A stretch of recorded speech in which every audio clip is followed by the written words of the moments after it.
Baik, assalamualaikum warahmatullahi wabarakatuh. Perkenalkan, nama saya Imadi Nandana Depala Tagiri dengan NIM 2405120490 dari kelas TI 2024C.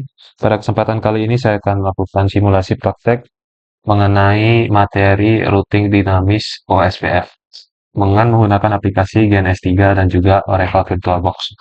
Tanpa berlama-lama, langsung saja kita melihat dari brief yang telah diberikan.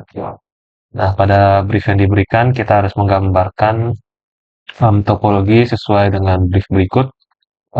Namun pada brief ini seperti pada routing statik sebelumnya, saya menggambarkan yang berbeda karena pada router 2 ketika menggunakan PC3, dia di saat membuka aplikasi Winbox tidak memunculkan MAC address dari router 2 sehingga konfigurasi pada router 2 tidak bisa dilakukan di PC3 sehingga saya mem apa namanya, menggunakan PC4, yaitu PC baru untuk memancing MAC address dari router 2 sehingga bisa dilakukan konfigurasinya di aplikasi Winbox.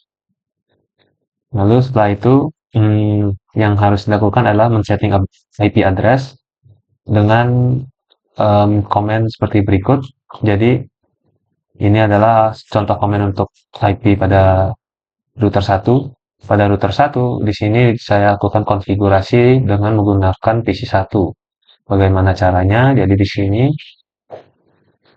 pada menu New Terminal nanti masuk ke menu IP address, lalu di sini akan jalankan satu-satu perintah tersebut. Karena di sini saya sudah melakukannya, jadi IP address sudah sesuai dengan yang diminta, yaitu 12.12, 13, 13, jalur, jalur ke router 3, jalur ke router 2. Ini adalah gateway untuk PC1 dan gateway untuk PC2 dengan ether yang sudah sesuai dengan topologi yang sudah dibuat.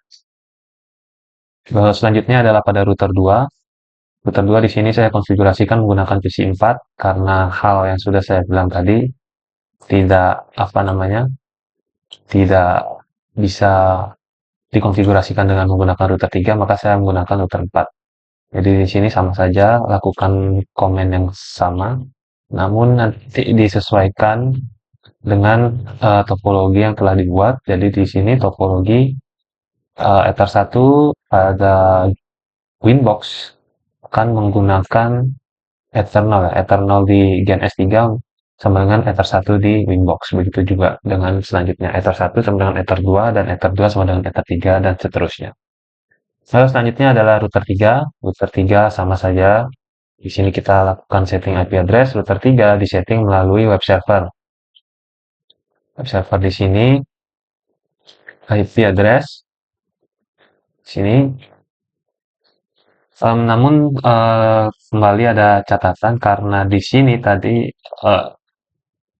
ada apa namanya topologi di PC4 untuk ke router 2 menggunakan Ether 3, maka di sini gateway untuk ke PC4 menggunakan Ether 4 ya. Jadi di sini menggunakan Ether 3, di sini saya menggunakan Ether 4. Nanti karena penyesuaian terhadap topologi.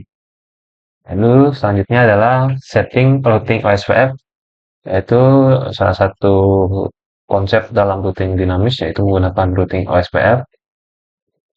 Bagaimana cara settingnya? Jadi di sini kita masuk ke menu routing OSPF. OSPF di sini bisa dilakukan secara menggunakan komen ataupun di sini saya menggunakan apa namanya GUI ya. Jadi saya sini tambah nanti di sini bukan di sini di interface di network. Sini saya tambah. Jadi ini 12.12.12.0 ya. Titik 0, titik 0, titik 0 semuanya. Kita menggunakan IP networknya. Lalu selanjutnya juga hal yang sama lakukan untuk PC2, router 2, router 2 routing OSPF network tambah dari sini sama saja ya. Yang terakhir ini adalah untuk ke PC4. Lalu yang terakhir adalah pada web server, routing, OSPF, network, sini tambah tiganya ya. 13 jalur ke router 1, 23 untuk jalur ke router 2, 43 adalah untuk ke PC web server. Setelah itu adalah melakukan instalasi aplikasi SMTP.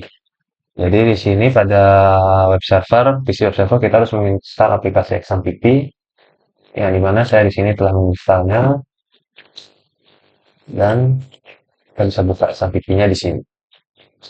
Terus selanjutnya setelah XMPP diinstal, kita start Apache, modul Apache-nya.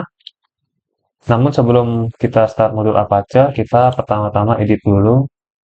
Ketika XMPP telah diinstal, maka akan direktorinya tersimpan di local disk, lalu XMPP, htdocs, lalu kita hapus edit saja menu index ini, disesuaikan dengan ketentuan ini. Lalu jangan lupa untuk di save dan kita secara default nanti ada file index.php itu dihapus saja. Jadi kita tidak perlukan apa namanya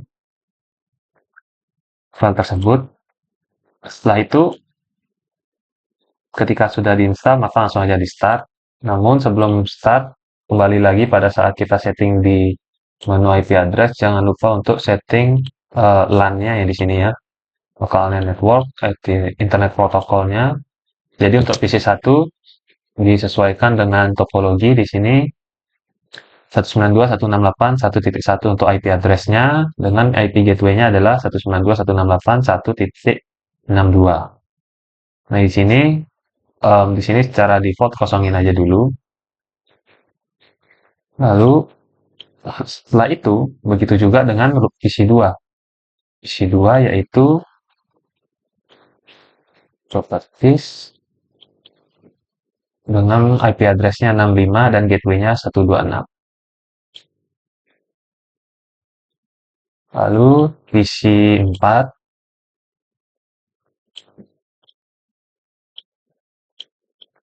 SIM4 yaitu IP address dengan 253 di akhirnya dengan IP gateway 254. Oke, dan yang terakhir adalah PC server. PC server menggunakan IP address 434343.1 dengan gateway 434343.3. Setelah semuanya di set, maka kita bisa langsung saja testing untuk buka web dari Jarcom. Web dari yang sudah kita buat di index 434343.1. Nah, di sini juga sudah berhasil untuk di PC web server. Saatnya kita buka untuk di PC1 dan PC2 dan PC4. PC1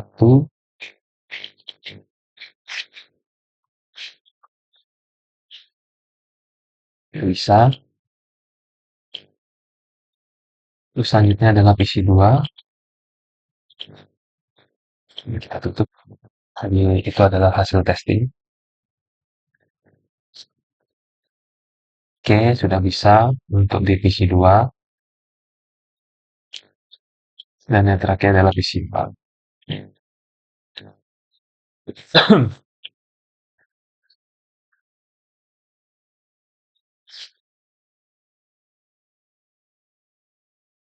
Oke, bisa ya. Jadi semuanya sudah bisa.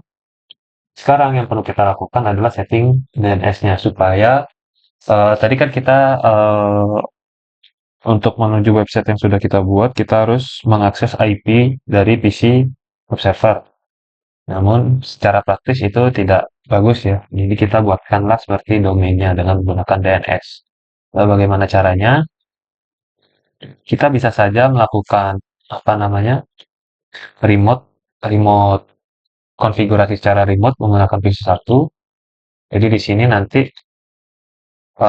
connect to-nya itu kita setting ke 13.13.13.3 ataupun kita bisa langsung saja setting di sini. Di sini IP DNS. Nah, di sini saya setting dulu IP 111 untuk dan IP 888 untuk terkoneksi ke internet. Lalu kita centang bagian allow remote request. Setelah itu, kita menuju menu static dan kita tambahkan di sini. Tambahkan, nanti akan memunculkan window seperti ini. Nanti kita masukkan sesuai dengan keinginan kita. Misalkan di sini saya coba jarcom.com dengan addressnya itu IP yang kita akses tadi 434343.1. Nah, setelah semuanya sudah tersetting, sekarang kita coba ulang untuk koneksikan ke jarcom.com. Jarcom.com di sini kita ulang. Oke, bisa. Sekarang di PC 2, jarcom.com bisa ya. Sekarang adalah coba kita ke PC 3. Eh, PC 3 nggak kepakai di sini. Di sini PC 4. Jarcom.com bisa. Dan semuanya bisa ya. Oke, lalu saatnya kita coba di bagian failover. Nah, di sini kita pada failover ini kita melakukan setting interface mikrotik supaya bisa mati ketika kabel diputus. Dengan melalui komen berikut. Jadi komen tersebut kita jalankan di setiap isi. Jadi ketika komen tersebut telah dijalankan, maka di sini yang tidak digunakan itu ya, di sini kan apa namanya port ether 1 sampai ether 4 digunakan. Jadi sini terima tidak digunakan, jadi dia tidak running. Begitu juga dengan PC selanjutnya. Jadi misalnya di PC 4 kita menuju interface, nah sini juga ether 5, lalu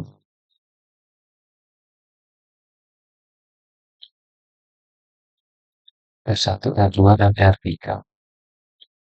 Nah, sini kenapa yang bagian ether 5-nya running? Karena pada topologi ether 5 pada router 3 terkoneksikan ke internet. Dan sudah saatnya kita coba putus kabel dari R1 ke R3. Sini putus. Lalu kita coba telusuri jarcom dari PC 1 dengan perintah reset jarcom. Jadi pada awal kita di LAN kan kita setting tadi di sini awalnya 1.3 ya, karena dia biar terkoneksi dengan web server. Namun karena jalur dari di router 1 ke router 3 diputus, jadi kita ubah dan DNS servernya itu ke jalur 23 dari router 2 ke router 3. Maka setelah diubah,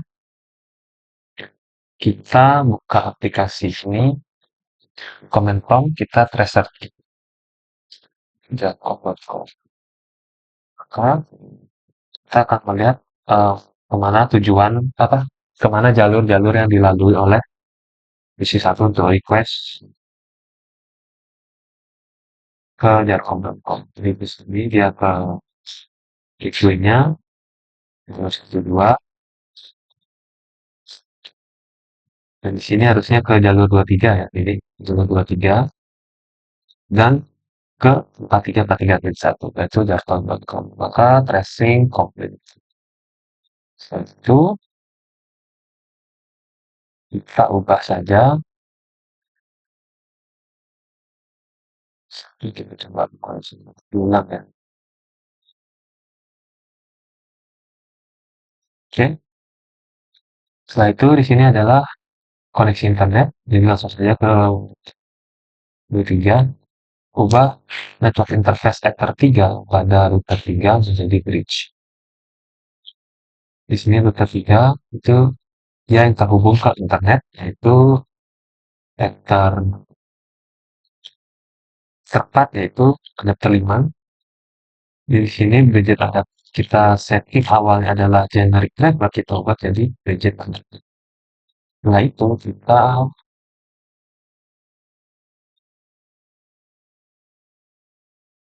buka dulu di sini web server,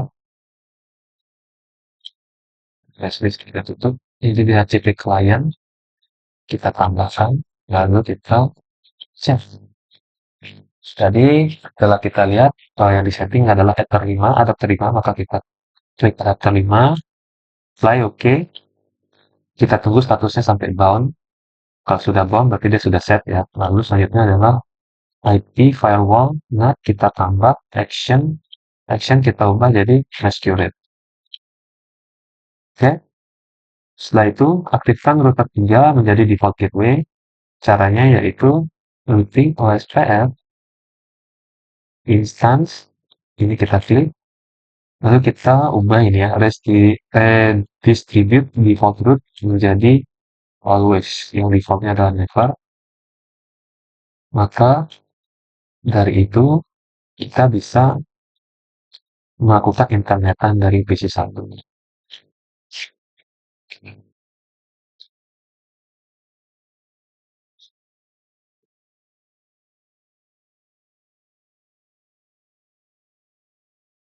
Misalnya dari router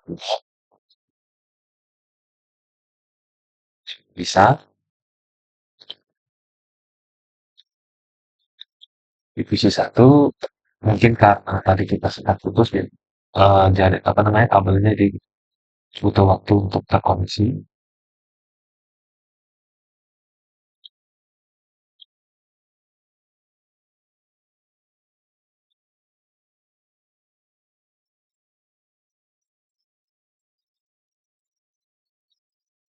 Banyak kita ke Google aja.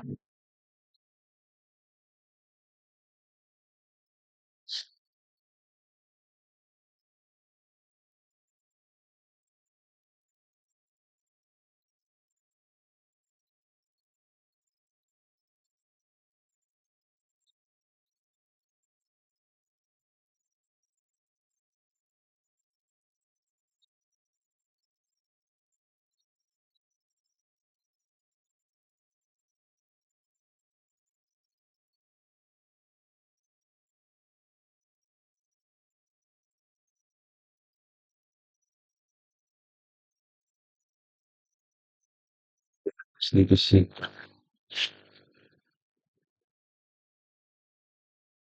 Oke, bisa ya. Di sini mungkin karena tadi sempat ada kita putuskan kabelnya, tidak pakai trouble di sini.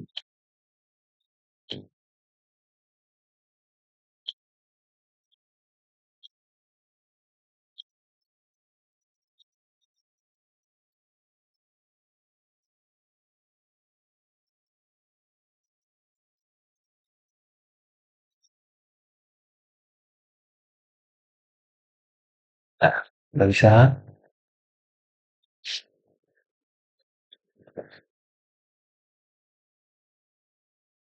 Oke, sudah bisa.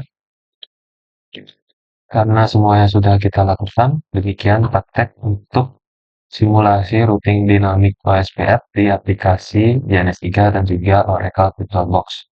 Demikian yang dapat saya sampaikan. Mohon maaf apabila terdapat kekurangan di dalam penyampaian. Akhir kata, saya tutup dengan wassalamualaikum warahmatullahi wabarakatuh.